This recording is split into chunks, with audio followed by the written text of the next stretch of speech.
Hello and welcome to Real HIFI Help. Well, we have a video from Steve Gutenberg here, and two of the bravest people I ever met.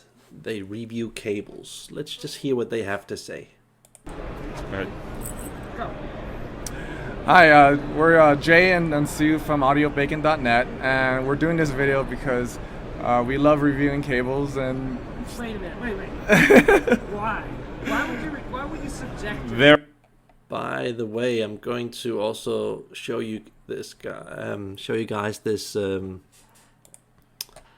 these two posts that I put up here, which I think is very relevant once we've listened to what they have to say. There are many people who think we're nuts. yeah, I'm one of them. really okay. So, I mean, people are against using cables to tune their system, but wire's not just wire; it has sound. Depending on dielectrics and conductors and connectors as well, even solder. So when we mention there's direction to cables, we get a lot of hate mail. Yeah, I bet. You should really see our article on Ethernet cables. Yeah, Wow. that was a big hit. I think it got like over 50,000 views, and we got a few comments from the exhibitors here about the Ethernet cables. I myself didn't believe in it. We're both engineers, and so. What are your degrees in? I also didn't believe in Ethernet cables or LAN cables or whatever they call them. Yeah, you just don't believe it to start with, and you have to have some pretty good systems until they really start reacting. I think that Ethernet cables aren't as effective as, for example, power cables. Power cables are the most efficient cables that people need to work on. Power cables, and then speaker cables, and then signal cables, and then some few individual cables like coax cables help a hell of a lot, and RCA and XLR cables help a lot. And then there are some other cables like USB cables, HDMI and stuff like that. Then we're getting into a zone where they do make a difference, but you have to kind of put it in balance with what your system is worth, and really only focus on that once you reach a certain level, or else you just won't get a lot out of those cables. What? What kind of engineer? Oh, we're electrical engineers. We're both electrical engineer by trade. We do IT work. IT work and computer science, but we thought it was zeros and ones as well, but we're more open-minded than most, and so we just gave it a shot. I tried about 20 to 30 Ethernet cables, and they all sound different, and I wrote notes for months, and I created that review. Yeah, I wouldn't go so far to say that 30 different Ethernet cables sound all different. No, they can to some small degree, yeah, but usually it's just what you have to understand is that cables can make a huge difference, but especially when we're getting into Ethernet cables, USB cables, and HDMI cables, we get into a space where they have to earn a lot of money on you in order to keep themselves in business, because it costs a lot of money producing these cables, and they're not selling a lot, so the prices are like really artificially high compared to what they really should be. So they can make a big difference.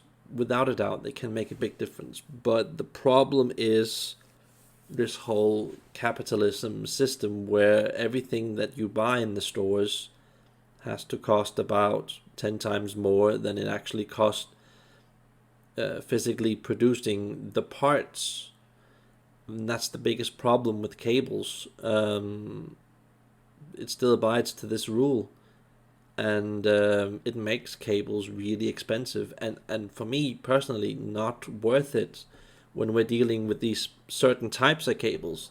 Now, there comes a time where you reach these systems that are really good, like an audio note level 3 system or level 5 system especially. Then these cables are seriously holding you back. And then I think you should definitely go into these things. Also, especially when you have ultra revealing systems like if you have like a normal $100 to $500,000 system, then yeah, without a doubt, then you should really focus on these things. But you also have to realize that you can make your own cables sometimes for a tenth of the price that has the same impact. So you don't have to necessarily buy the cables from the stores. The whole cable system is kind of broken, meaning that it's not that it's snake oil. It's a fact that they just aren't selling a lot of them, and combined with that, there's putting some really expensive materials in it, makes them just a lot more expensive than they really should be. So I've heard it from my friend. We constantly talk about this, and he's just had all of his cables made custom from a guy, I think in the East. And he can make cables that are like on the level with like mid to top, mid to almost top AudioQuests, Nordosts, Cardas, companies like this for like a tenth of the price. So don't think that the price is what makes cables work or not. I think a lot of people get scared with the price, looking at the price. You have to realize that cables can make a big difference for a lot of people, but for a lot of people they can also either not make a difference or actually go in the opposite direction and make it actually a lot worse. So it's all about matching the cables, going with the same religion, trying to make it yourself so you can save a bit of money. It's really difficult. It's one of those things that can drive you almost insane. So yeah, those are my tips. Let's just have a look at what they have to say. He then brought over a stack of cables to my house, and I said, no, I don't want to spend more money. And I ended up spending some money that I did not quite want to spend. Yeah, the best one turned out to be around a $600 or $700 Ethernet cable. So the expensive ones were better. Not the best, but I mean they were better. There was one that I think it was only $30. I just want to say that especially with Ethernet cables, I've heard this at my friend's place, who has a really good internet setup for his streaming, and I would have to say that the Ethernet or LAN cable, whatever you call them, those types of cables are like seriously overpriced, and they offer very, very, very little, and they haven't quite figured out how to make that as good as power cables and speaker cables and RCA cables. Because one thing you have to understand about all of these specialty cables like USB cables, HDMI cables, II2S cables, stuff like that, there is so little room for you to put the really good stuff in it. And if you have like 12 lanes within like a tenth of an inch that you have to fit onto a specialty plug that you can't deal with your fingers, that you have to get a machine to do, it ends up costing a lot of money. And that's one of the problems with especially USB cables, LAN cables, and HDMI cables. They are so small and so difficult to get into that it's almost impossible putting really good stuff in there. So that kind of explains cables a bit more. $40, and that was like in the top 3. So it wasn't about money. It didn't correlate to performance, but price did not always. That isn't quite true. It is about money, but it is about money relative to the system that you have. If it's a low, mid, or high class system. I've heard several times from my friend that he had to settle with cables that were cheaper, that they actually sounded better in his system. And he said, having tested all of the cables, he realized that it's not just about price, but the reaction of that cable on your system. So that's what you have to understand about cables. It's not just about the cable, it's about the cable reacting with the system. What reaction does it create? I mean performance, but in the case of the one we picked out, it wasn't the most expensive, but it wasn't quite cheap either. Yeah. What was it? Just how smooth it sounds. What was the brand? The brand was Supra cables. Notice that he said Supra and smiling like that. I think that Supra is like one of the worst cables in the business. QED, one of the worst cables in the business. Silver Sonic cables, I mean, decent value. All of these brands are like decent value, but they're still one of the worst cables in the business. Same with Fendenhull. Decent value, but still one of the worst cables in the business. And now we get over to like MIT cables. MIT cables, some of the most expensive cables in the business, and sometimes on some systems they sound absolutely amazing, but most of the time they are just horribly locked in sound, unnatural. And yes, a lot of people will like that type of sound because they do change the sound, so they create a huge difference. And that's the problem. That's the thing that a lot of people don't get. It's kind of a field of insanity, cables, because one of the reasons why all of these brands are so bad is because they make a big difference, too big a difference. They corrupt the sound by manipulating it and giving you like a shitload of bass, or totally removing the harshness, and then at the same time not having the sound move properly from left to right channel, or by normalizing the volume, so you constantly have to turn up and up and up, so you have the feeling that you're listening to a ridiculously high level, high volume of music, but at the same time it's like it's cut off the top end of the treble, and then the bass is like artificially tight. And these are like reasons for why most cable companies are simply so horrible, because they make too big a difference with their cables. They deal with solutions that are on a very simplistic level that manipulate sound so much that it actually, it's almost better using cables that are just $1, $10, $50 instead of several $1,000s, because sometimes these several $1,000 cables just put too much of their own personality on the sound, and you will probably like that for a short period of time until that gets too old. And that's the thing with cables. Most cables, I would say at least 90% of the cables out there, they will wow you on a lot of systems, but then you get to own them for a couple of months or maybe even a couple of years, and then you realize that this isn't the real thing.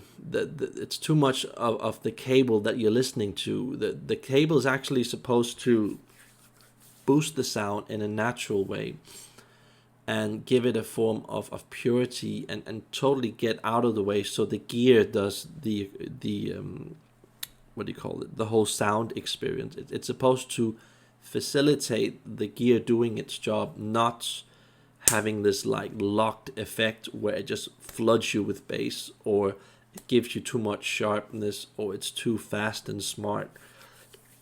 It's really difficult, it's really, really difficult. And yeah, let's just continue.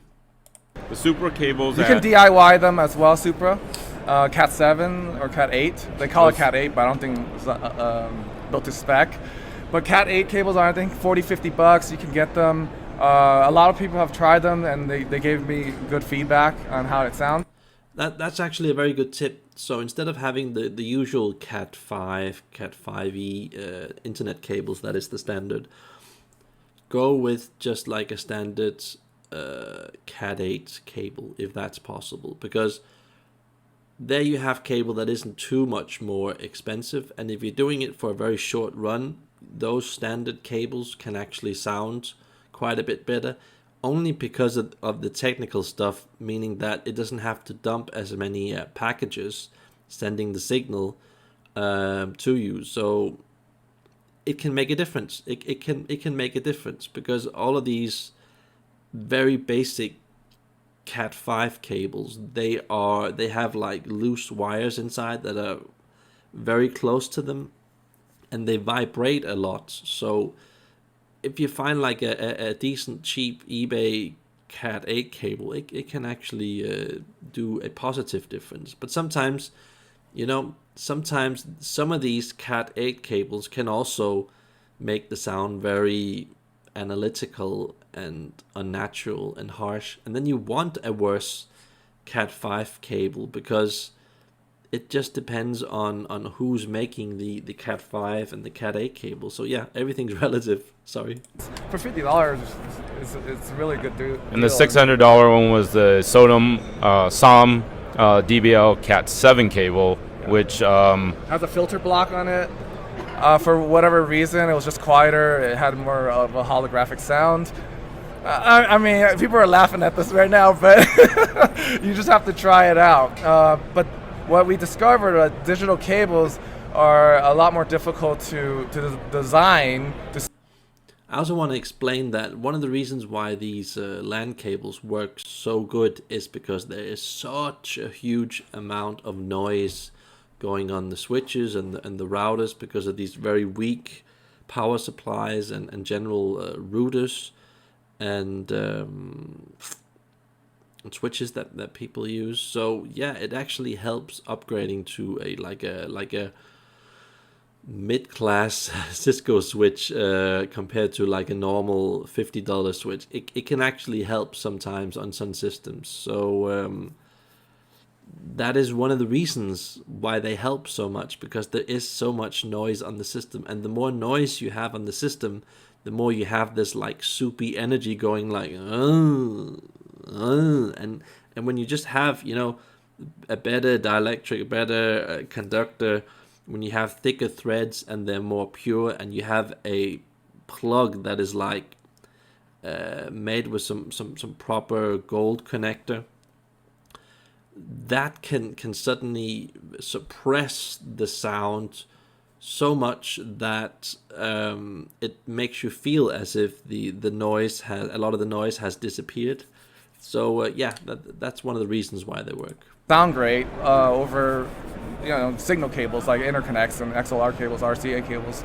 I think those are more flavorings, but digital cables you can actually mess up depending on how you wire up like for USB cables, how you wire up the 5 volt. Curious cables actually isolates the 5 volt. So that is actually true, and I noticed my friend telling me that depending on the power supplies behind the cables, SPDIF converters, clock boxes, stuff like that, like the audio GD DI20 and the Gusted U16 SPDIF converter boxes, they make a huge difference to cables. And when you have really good power supplies on those boxes, suddenly you can hear 2, 5, 10 times more what's going on with cables. So that's right.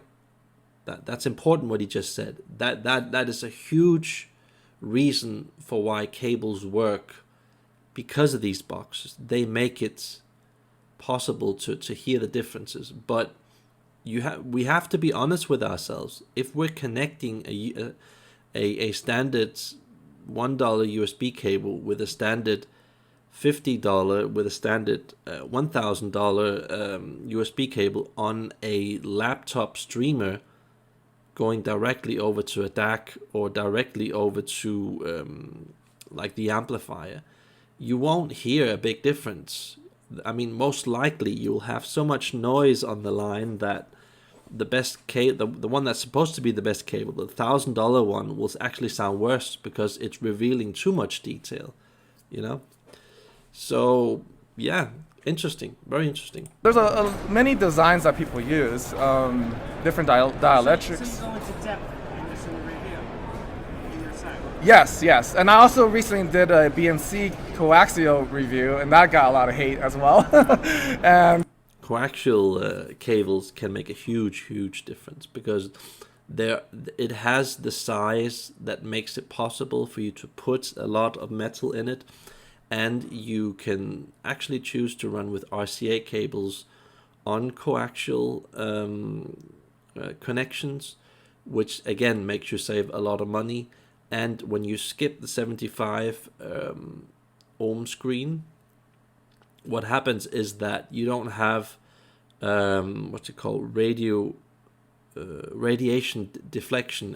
What I mean by that is it goes into the screen, and then it's supposed to protect the whole cable from receiving a bad what's it called, signal from the outside, so it doesn't get affected. But the problem with that is that these screens are many times so bad quality and so badly built, so close to the wire, that what happens is that the inside wire radiates energy out and then it bounces back towards the wire. So you're able to hear the really crappy Chinese screens that get made with bad designs, with bad materials. So yeah, our coax cables can make a huge difference. RCA cables can make a huge difference. XLR cables also can make a huge difference. So yeah.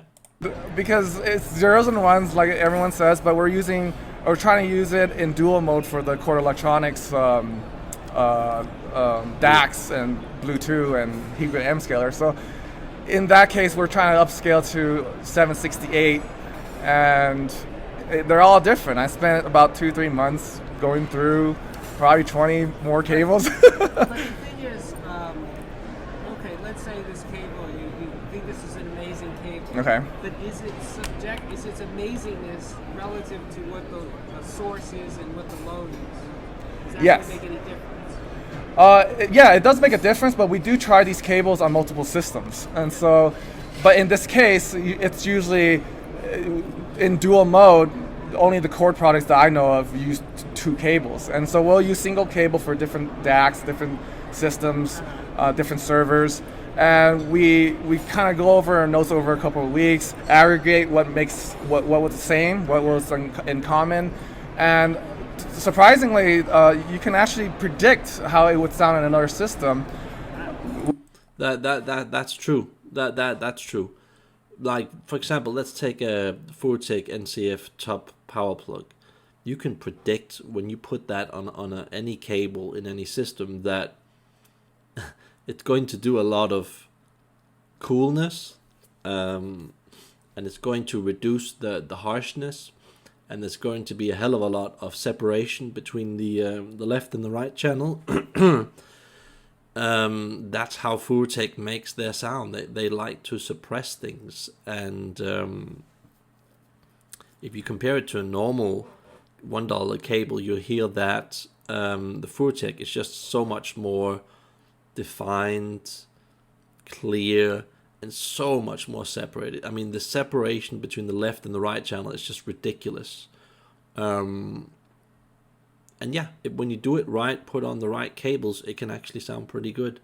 So yeah, you can take that cable, put it onto a system that is pretty harsh, and then suddenly you're like, whoa, a lot of that harshness just went away, and suddenly I feel like there's more bass, there's more depth.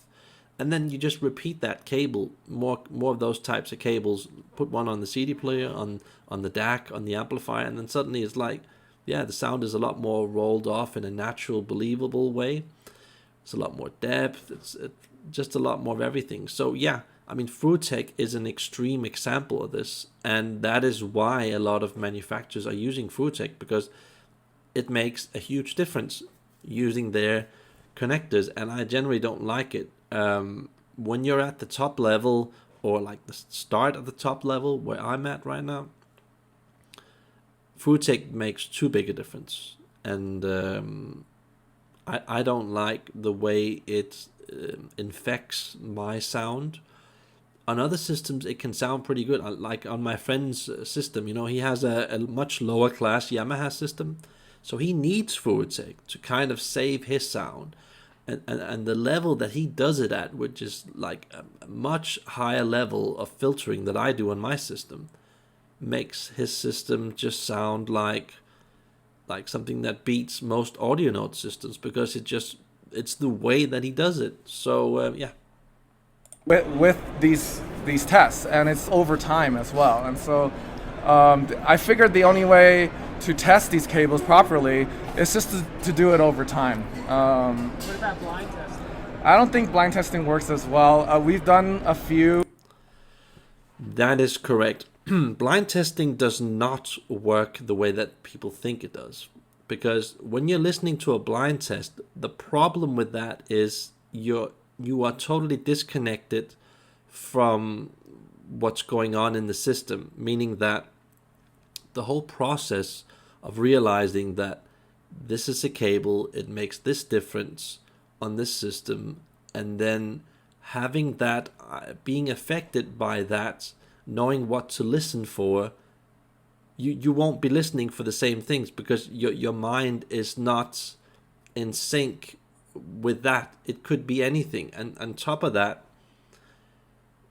when you connect a cable to a system and it's fresh, it has to have time for it to settle, or else it just gets too jacked up, unsettled to fully show its real colors. So yeah, A/B testing only works half, because in a way it works and in a way it doesn't work, because people don't realize that when you do A/B tests, you have to have human contact with what's going on to mentally realize what's happening. And people think that because you are doing that, it is affecting your judgment, and they're right. It is affecting your judgment in a way, but you still need it to be affected in order to fully understand the sound, to fully understand what it is that you're supposed to listen to. So that is the problem with hi-fi in general, that people either choose one direction or the other. They're not open to both worlds. So in a way, we're all right, and in a way, we're all wrong. And I'm telling you guys this because not a lot of people out there will tell you the full truth. With audiophiles and non-audiophiles, and people hear differently and describe what they hear differently. That's one way of avoiding the topic completely, by not fully understanding it. What I've said before, that's what you have to remember. When people say stuff like, we all hear things differently, and then they're not getting into the specifics of it, and then they just don't want to start an argument. So that's like their protective shield of like, yeah, whatever, man. And so it becomes a little bit of an understanding of how other people hear.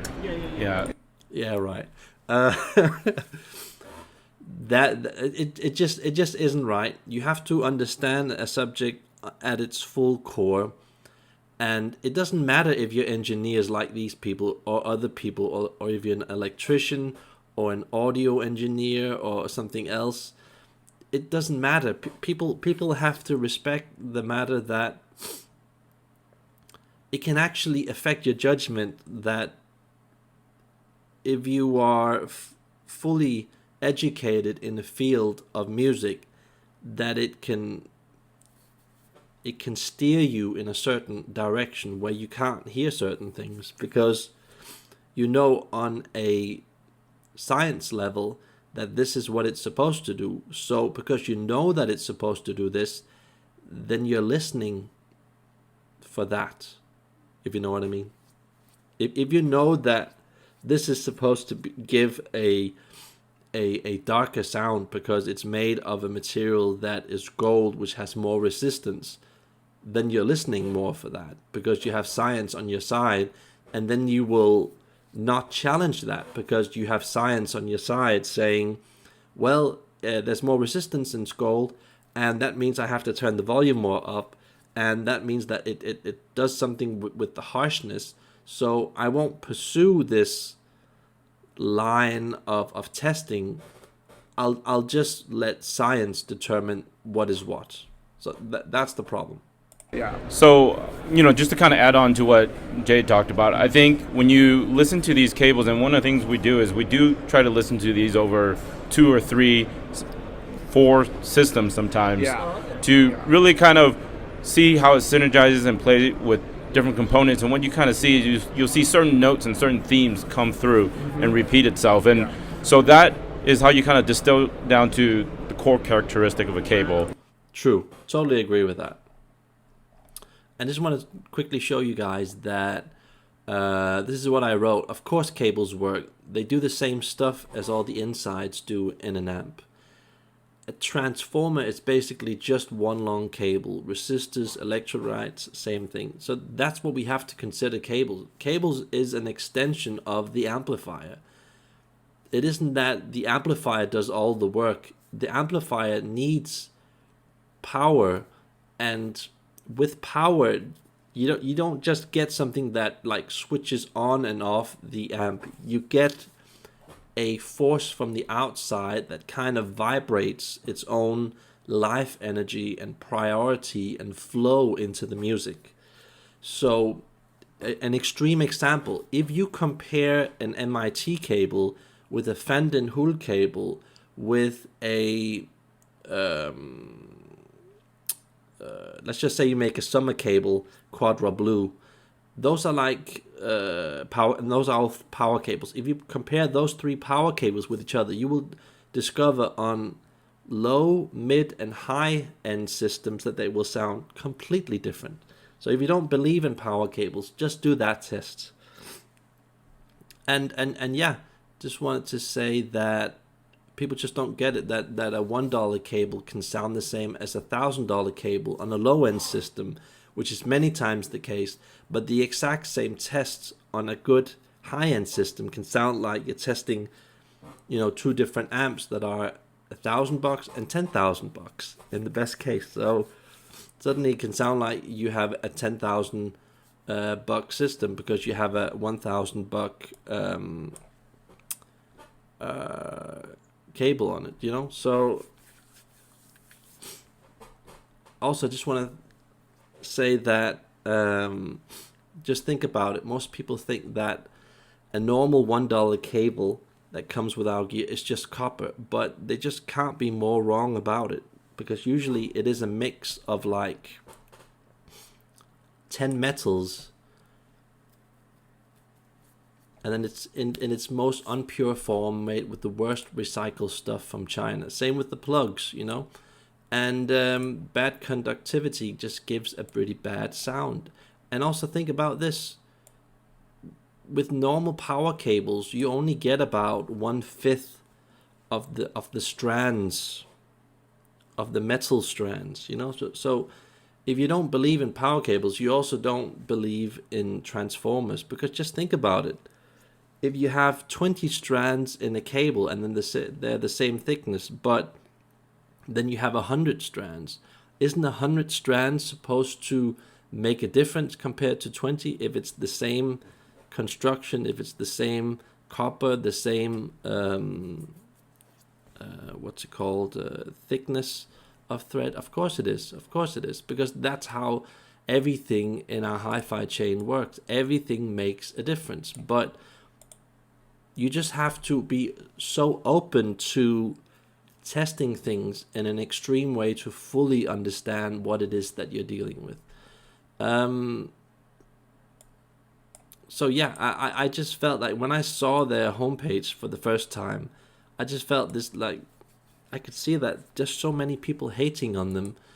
And those people that hate, those are people that never put themselves in a situation where they actually test these things. They just look at them for what it is, and these people might as well be flat earthers, that don't fully understand why the earth is round, and that there is space outside, and that everything in life isn't just an illusion. I mean, when you have people that are in such a bad condition that they don't believe anything that goes on in the world, that there are supporters of Alex Jones, Trump, and that they're flat earthers, and then they believe in David Icke and stuff like that. You have people that are so out of communication with themselves, everybody around them, and just everything in life, that they never test things. They never get to the full truth of how everything works in the world. They just believe on their own logic. But the thing is, if you want the full truth, you have to leave your own reality of what you believe in and conduct the test. There's only one way of knowing what works and doesn't work, and that's conducting the tests. So you take a thing, you test it on a low-end system in 10 different ways, you test it on a mid-end system 10 different ways, and you test it on a high-end system in 10 different ways. And then you give each of those tests the right amount of time for that result to sink in. So every time you do a test, you let about 12, maybe 24 hours pass for the cable to fully settle. You make sure that it's broken in, and you just do it in a very gradual way. And of course, you have to be able to see what's going on. You have to know what cables is what, because being able to see makes your mind understand exactly, this cable is doing this kind of thing in the music, and when I move it on a different system that perhaps has silver cables or something else in it, or a different religion of sound, then suddenly you get a different priority with that other system. So then you begin to understand, okay, what the cable is doing and what the interaction of that cable is doing. So that is the main reason why I don't use FluidTech cables, FluidTech plugs with cables, because they just make too big a difference. So it's not just a question of does it make a difference, it's also a question of the degree of difference and if that's fitting for the system that you have. So yeah, I also feel obliged to say that at the same time that less than 1% of power cables and cables in general are just not worth buying, because they are too good at what they're doing. They're actually inflicting a lot of harm on a lot of systems, and that's why you don't want to choose a lot of cables, especially in the bottom end of hi-fi that cost a couple of $100 or a couple of $1,000. If I could officially recommend it, I would say to people, just take summer cable Quadra Blue and put them on Oyate 079 plugs, and then just use that on basically most gear on the market. But officially I can't say that, because it's a speaker cable, and you're not allowed officially to use a speaker cable as a power cable, because it's not certified for that, because a certain authority has to come in and approve that. So I can't be liable if that starts a fire on your equipment or so I can't officially recommend that. But I'm just saying that some cables make a difference, and you have to kind of figure that out, what works and what doesn't work. So yeah, going back to this example here, that I also have to say that the reverse can also happen, that you can go through all the classes of cables and like I did, and then test it on my lower class system that I had back then, and then I actually heard a lot of different sounds. But then when I visited my friends who had Macintosh and Pass Labs, especially my friends who had Macintosh, I could hear that they couldn't hear nearly as much as me, that they only heard like a third or maybe not even anything with their systems, and their systems were a lot higher class than mine. And then I figured out that's because it hasn't anything to do with the cables. It has a lot to do with how Macintosh filtered their sound, that they have so much filtering going on inside of it, suppressing external things like a speaker being so incredibly harsh, or if you have an unbalanced load on a speaker, or it's just their way of dealing with problems that makes it a lot more difficult. So what we figured out was just make summer cables quadra blue with 079 plugs, and then put them on Gigawatt or AudioQuest power bars. And that, for most Macintosh systems and transistor systems in that class, that helped a lot on making the sound just a lot more pleasant, accessible. And what we begin to experience is that suddenly we begin to have Macintosh with taste, style, sound, that it doesn't become this like gray, closed in, snobbish type of linear sound. It just becomes more, human-like and real, less suppressed. So that just proves that everybody in the hi-fi world is basically right with what they're saying.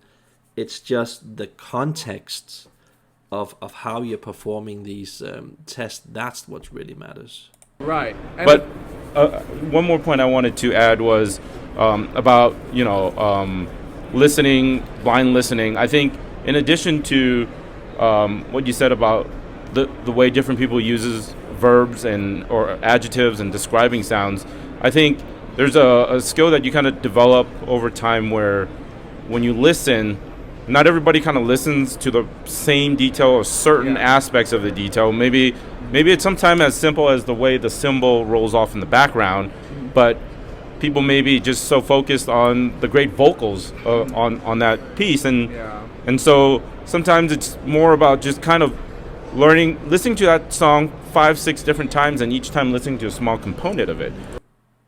I totally agree. That is a smart way of putting it. right. When you listen to it as a whole, sometimes it's not quite apparent, but if I say, hey, listen to the way that bass rolls off, how does that sound here? Yes. Let's play that with this cable. How does that sound here?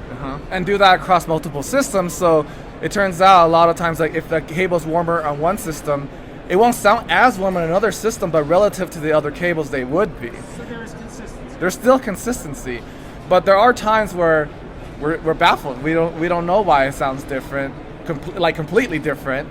And so there are cases like that, but for I would say over 90%, you can actually, there's a relative difference that you can actually write down and take notes about. So do you do interconnects and speaker cables as well?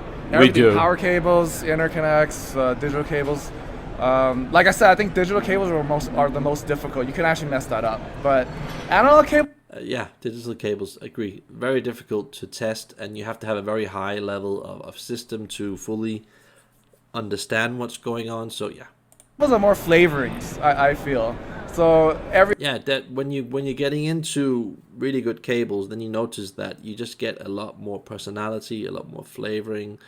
Like you said, you just get that taste, that style, that thing that's magical, that brings you in, so you can't turn off your equipment. If I took all the cables that I have on my system and I replaced them with standard cables, I would absolutely hate my system, even though I have one of the best systems in the world, because I would be able to hear all of the bad influence from normal cables. It would just be lifeless, it would be crap, and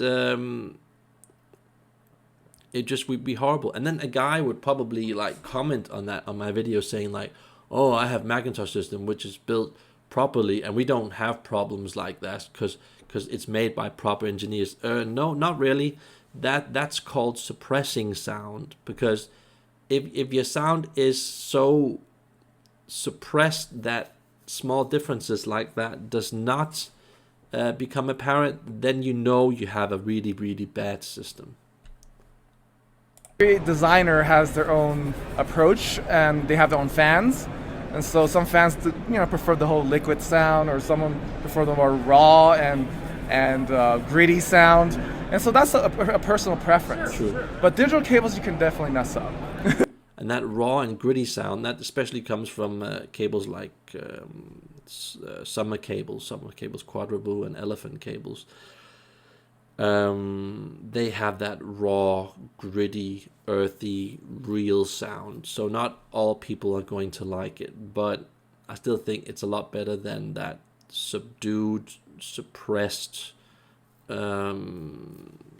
cheap Fender Hull copy Cardis cables, which is like just floods you with bass, and it just makes everything moldy and irrelevant. So yeah. Yes. So name your site again. Audiobacon.net. You can follow us on Instagram and Facebook as well. Did you make YouTube? We're starting a little bit of YouTube. Yeah, we're not on video much, but it's good to You're get. good. You're good on camera. Oh, thanks, Steve. We just put up a day one summary. Took a lot of work, but it's our kind of first foray into doing a little bit more video-based editing. We're huge fans of yours as well. The audiophiliac. Anyway, thanks, guys. All right, thank It's you, good. Great hearing from those guys, and yeah, just nice, just nice having someone deal with this.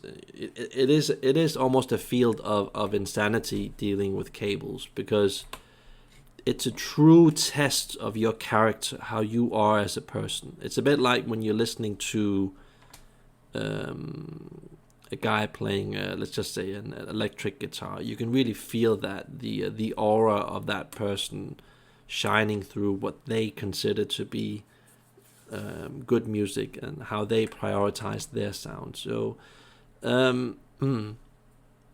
yeah, true test of character, and try and just test a lot of different things and a lot of different systems, and be open, and sometimes these bad people that say these bad things are right to a certain degree, but also sometimes these nutters that claim this and that works when it really doesn't work, you also have to be careful of that. So truth is that cables do work, and you have a long journey ahead of you figuring out exactly what works best for you and your system. But I have to say that my experience is that if you don't figure out this thing with cables, the problem with that is you will most likely use a hell of a lot of money on speakers, on amplifiers, DACs, CD players, vinyl systems, and because it's just going to take so much more money doing it that route, and in the end you still most likely will have a sound that is a bit on the dead side, is a bit irrelevant, it's a bit gray, it's just too technical, lacking the human aspect. So yeah, those are my considerations, and yeah, with great power comes great responsibility. So it's difficult, it's difficult having all of this information in your head. And I know a lot of people in life, they just like to keep all of this stuff not in their heads, saying that, oh, it's like this, it's always like that, to make it so much easier for them, so they don't have to test all of these different things in these different ways. So yeah, that's the full truth on cables. Hope you guys like it. Have a nice day.